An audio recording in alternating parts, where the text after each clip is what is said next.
Hello everyone. देखो, अगर rank of a matrix निकालना है तो इसके लिए मेनली हमें डिटर्मिनेंट चाहिए। रैंक जो हम निकालते हैं वो डिटर्मिनेंट से निकालते हैं। डिटर्मिनेंट निकालना आपको आता है।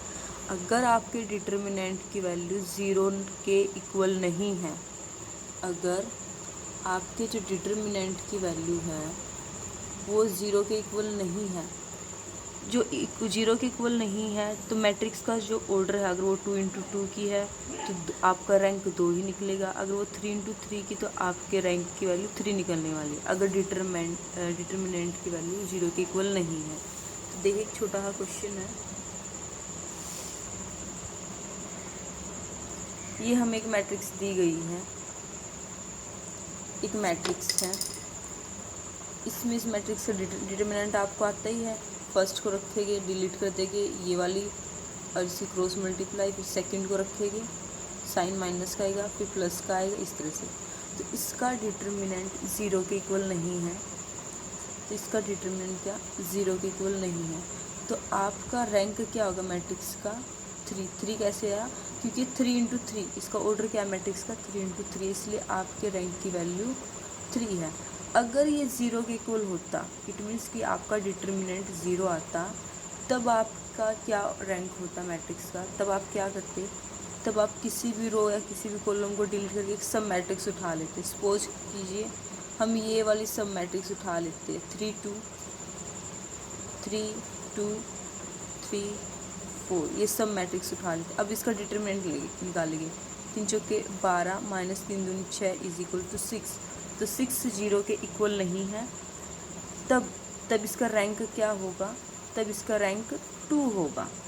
अगर यहाँ पर ज़ीरो होता तब इसके रैंक 2 होता। मेन बात यही कि आपको डिटर्मिनेंट निकालना। पहले तो आपको जो मैट्रिक्स दी गई उसका डिटर्मिनेंट निकालो। अगर उसका डिटर्मिनेंट ज़ीरो के इक्वल है तब उसकी कोई भी सब मैट्रिक्स उठा लो। सब मैट्रिक्स क्या होती है? किसी भी रो और कॉलम को डिलीट करने के बाद जो मैट्रिक्स बचती है उसका भी डिटर्मिनेंट निकालो। अगर उसका डिटर्मिनेंट भी ज़ीरो आता है तब आप फिर कोई और सब मैट्रिक्स उठानी पड़ती है। अगर ज़ीरो नहीं आता है, क्योंकि ऑर्डर 2 × 2 की मैट्रिक्स थी, इसलिए हमारा रैंक क्या हो जाएगा? 2। देखो, जिस भी मैट्रिक्स का आप रैंक निकाल रहे हो और वो ज़ीरो के इक्वल नहीं है, तो उस मैट्रिक्स का जो ऑर्डर है वही आपके रैंक की वैल्यू होती है। ये सिंपल है।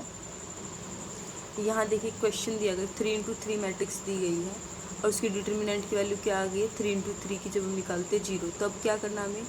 कोई भी रो या कॉलम को डिलीट करके एक सब मैट्रिक्स ले लेनी है। तो मैंने एक सब मैट्रिक्स ली और सब मैट्रिक्स की वैल्यू ज़ीरो के इक्वल नहीं है, तो हमारा रैंक क्या बन गया? यहाँ पर रैंक हमारा 2।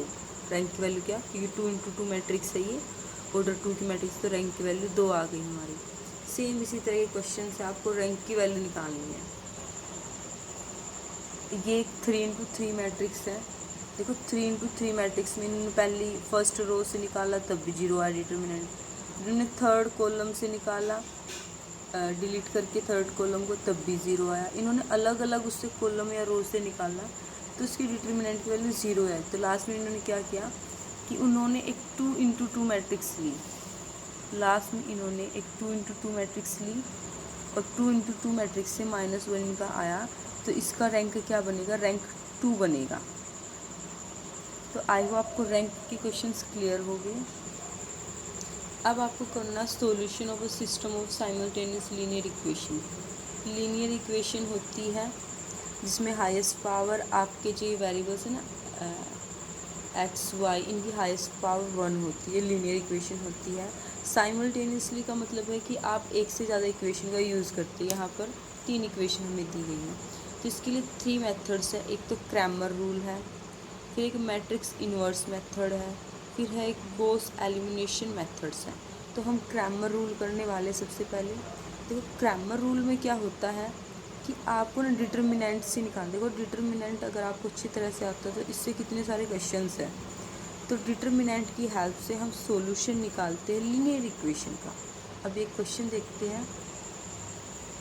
ये आपको एक मैट्रिक्स दी गई है, सिस्टम ऑफ 3 लीनियर इक्वेशंस दी गई हैं। इसमें क्या करते हैं? देखो, एक्स के सामने जो लिखा गया है वो आप लिख लो, वो एलिमेंट्स बन जाएंगे आपके। अभी तो ये फॉर्मूला है, आपको फॉर्मूला एक बार समझ लो। तो सॉल्यूशन निकालने के लिए क्या होता है, सबसे पहले x की वैल्यू निकालनी है। ये x है तो किस तरह से निकलेगी, यहाँ पर x की वैल्यू कि change in 1 divide by change, फिर सेम y की वैल्यू यहाँ पर y है तो y की किस तरह चेंज इन 2, y दूसरे नंबर पे है डिवाइड बाई चेंज, z तीसरे नंबर पे तो चेंज इन 3 डिवाइड बाई 3, इस तरह से। और ये क्या है, ये जो ट्रायंगल लिया गया है इसका मतलब है डिटर्मिनेंट। यहाँ पर भी ट्रायंगल का मतलब डिटर्मिनेंट, देखो नीचे तो सेम है, नीचे तो डिटर्मिनेंट सेम है, ऊपर डिटर्मिनेंट क्या है, डिटर्मिनेंट 1 2 3 है। तो डिटर्मिनेंट की वैल्यू आपकी 0 के इक्वल नहीं आनी चाहिए। अगर 0 के इक्वल आ जाती है तो आपका आगे क्वेश्चन सोल्व भी नहीं होगा। तो डिटर्मिनेंट की वैल्यू 0 के इक्वल नहीं आनी चाहिए।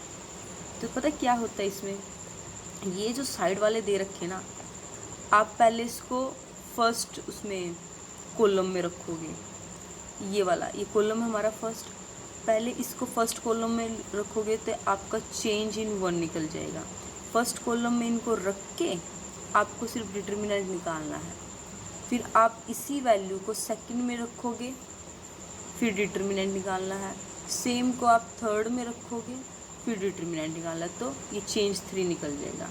अब पहले इन सभी को इस वैल्यू को रखने से पहले जो पहले हमें ये मैट्रिक्स दी गई है सिंपल, पहले सिंपल मैट्रिक्स का फर्स्ट स्टेप होता है कि आपको डिटर्मिनेंट निकालना होता है। अब ये क्वेश्चन देख लेते हैं।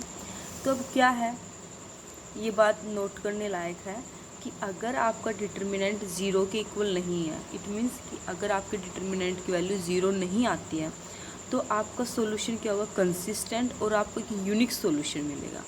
लेकिन अगर 0 की इक्वल आ जाती है तो आपको इनकंसिस्टेंट और आपको कोई यूनिक सोल्यूशन नहीं मिलने वाला है। तो ये दो बात थोड़ी इम्पोर्टेंट है।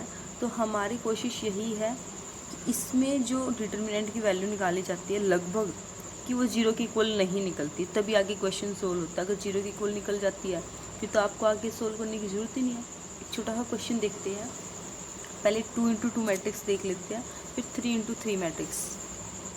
तो ये फर्स्ट है आपकी 2 इंटू 2 मैट्रिक्स, 2 इंटू 2, देखो ये इस तरह से दी गई है, 2x प्लस में 3y is equal 13, x plus में 7y इज इक्वल 23।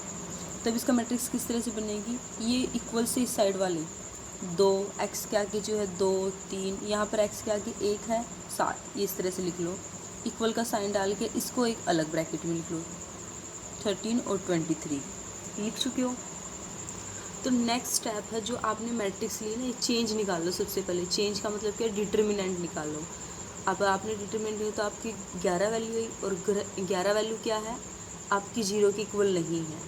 तो अब आपको क्या है, यूनिक और कंसिस्टेंट सॉल्यूशन निकलने वाला है। ठीक है, यूनिक सॉल्यूशन निकलेगा और कंसिस्टेंट भी होगा। अब आपको चेंज इन 1, मैंने बताया वो जब 1 2 3 है तो जो साइड में लिखे गए थे 13 और 23, 13 और 23, अगर आपको चेंज इन 1 निकालना है तो पहले फर्स्ट कॉलम की जगह इसको रख दो, ये 13 और 23 को रख के अब इसका डिटर्मिनेंट निकालो, इसकी मल्टीप्लाई, इसकी मल्टीप्लाई, तो आपको डिटर्मिनेंट 22 आ गया। फिर सेकंड की जगह रखो, सेकंड कॉलम की जगह इसके ये वैल्यू आ गई। तो अब इसके बाद क्या, क्रैमर रूल में आपको x एंड y की वैल्यू निकालते हैं। x की वैल्यू किस तरह से निकलेगी, चेंज इन 1 डिवाइड बाई जो पहले वाला चेंज था, डिटर्मिनेंट की वैल्यू थी 11 आई थी, ये 22 थी 2, और इस तरह 5 की सेम। तो इस तरह से x एंड y की वैल्यू निकालते हैं। अब एक 3 इंटू 3 मैट्रिक्स देख लेते हैं। ये मैं सोल्व करके इसलिए नहीं दिखा रही क्योंकि आपको डिटर्मिनेंट आता है, इसके मैं जस्ट स्टेप बताने वाली हूँ। अब ये एक 3 इंटू 3 मैट्रिक्स है, तो इसकी मैट्रिक्स पर लिखो 3 1 -1, यहाँ x के आगे क्या 1 4 2 2 3 1 2 3 1, एक तो ये मैट्रिक्स है। और जो आपको चेंज करके लिखनी है 5 6 4, ये मैट्रिक्स है। 5 6 4 को पहले यहाँ फर्स्ट कॉलम की जगह रखेंगे, फिर सेकंड फिर थर्ड। तो सबसे पहले स्टेप क्या होता है, आपको चेंज निकालना होता है। चेंज का मतलब क्या है, डिटर्मिनेंट। सिंपल ये मैट्रिक्स है, आपको इसका डिटर्मिनेंट निकालना है, ये वैल्यू रख के फर्स्ट रो से डिटर्मिनेंट निकालना है। अब आपने जो डिटर्मिनेंट निकाला वो 0 के इक्वल नहीं आया, तब आपका एक यूनिक सॉल्यूशन होगा और आगे भी आप इस क्वेश्चन को सोल्व कर सकते हो। अब चेंज इन 1 निकालना है तो ये वाली वैल्यू क्या करनी है, हमें फर्स्ट कॉलम की जगह रख के फिर डिटर्मिनेंट निकालना है। डिटर्मिनेंट के स्टेप्स वही रहेंगे, फर्स्ट रो से निकालते हैं हम लगभग, इससे इजी रहता है हमारा। फिर सेकंड से निकालना तो इसको सेकंड की जगह रखने वाले हैं, और फिर सेम थर्ड से निकालना तो थर्ड की जगह रखने वाले हैं। सेम थर्ड की जगह रखी हमने ये वैल्यू 5 6 4 की और डिटर्मिनेंट निकाल दी। अब क्या निकालना, हमें एक्स वाई जेड की वैल्यू निकालनी है। तो एक्स की क्या निकालेंगे, change in 1 divide by change तो सबका कॉमन रहेगा, बस 1 2 3। 1 की वैल्यू ये थी तो एक्स की वैल्यू ये, वाई की वैल्यू ये, जेड की वैल्यू ये। बस आपका क्वेश्चन सोल्व हो गया। क्रैमर रूल अच्छा है, सिंपल है। अगर आपको डिटर्मिनेंट अच्छी तरह से स्टेप याद रखना कि सबसे पहले आप किसी भी मैट्रिक्स का सिंपल डिटर्मिनेंट निकालते हो, जिसका मतलब ये चेंज है। उसके बाद आप ये जो साइड वाले हमें दिए गए थे, इसको पहले फर्स्ट कॉलम की जगह रखोगे यहाँ, तब डिटर्मिनेंट निकालोगे चेंज 1 निकल जाएगा। सेकंड कॉलम की तरह जगह रखोगे तो चेंज 2 निकल जाएगा, और थर्ड की जगह रखने वाले तो चेंज 3 निकल जाएगा। फिर जो 1 2 3 की वैल्यू रखी है उसको सिर्फ आपको जस्ट इस वाली वैल्यू से डिवाइड करना है, तो आपका आंसर निकल जाएगा। आई होप आपको ये क्लियर हुआ होगा। अगर फिर भी कोई डाउट रहता है तो आप कमेंट सेक्शन में मुझे लिखना कि मैम ये क्वेश्चन समझ में नहीं आया, तो मैं आपको उसी का सॉल्यूशन प्रोवाइड करवाऊँगी। Okay, thank you.